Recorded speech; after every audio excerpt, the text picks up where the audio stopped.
Isa ka ba sa nagtataka kung bakit may mga video o picture na nakapost sa iyong Facebook na hindi ka naman nag-upload?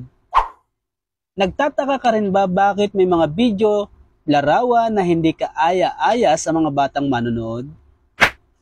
Guys, dahil yan sa pagtatag ng mga tao na nakapaligid sa inyo.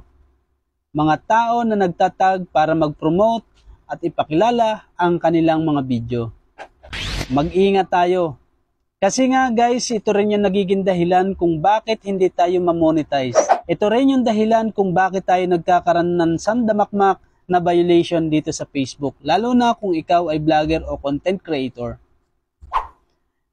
Sa mga hindi naman content creator, napakapangit din naman tingnan pag makikita sa inyong Facebook o profile na ganito ang mga nakapost. Mga larawan, mga video na hindi ka aya-aya sa mga bata. Kasi yan ay nagre-reflect sa ating pagkatao. Sa mga taong nanonood kasi, pag nakita nila sa Facebook, doon nila tinitingnan kung ano yung mga nakapost. Doon ka sinusukat kung ano kang klaseng tao. Aminin man at hindi, judgmental tayo.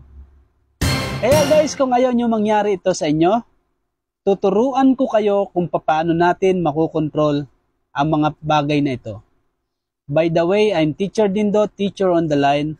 Magtuturo sa inyo ng iba't ibang mga tips, tutorial about sa mga platform na meron kayo.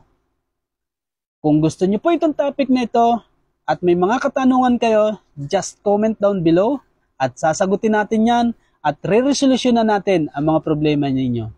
Okay, let's go. Tara, ituturo ko na sa inyo step by step.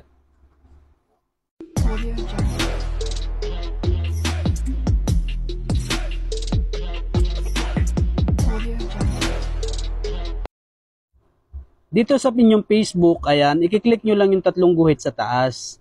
Nakikita nyo yun, yung sa my search, makikita nyo, i-click nyo yun. Ayan, click natin. Then, dito sa profile ninyo, i-click nyo yung picture ninyo dyan. Tapos itong lalabas, makikita kayong tatlong tuldok sa may dashboard. Ito yung lalabas. Review your post and tag. So, ayan yung mga tao na nagtag sa akin.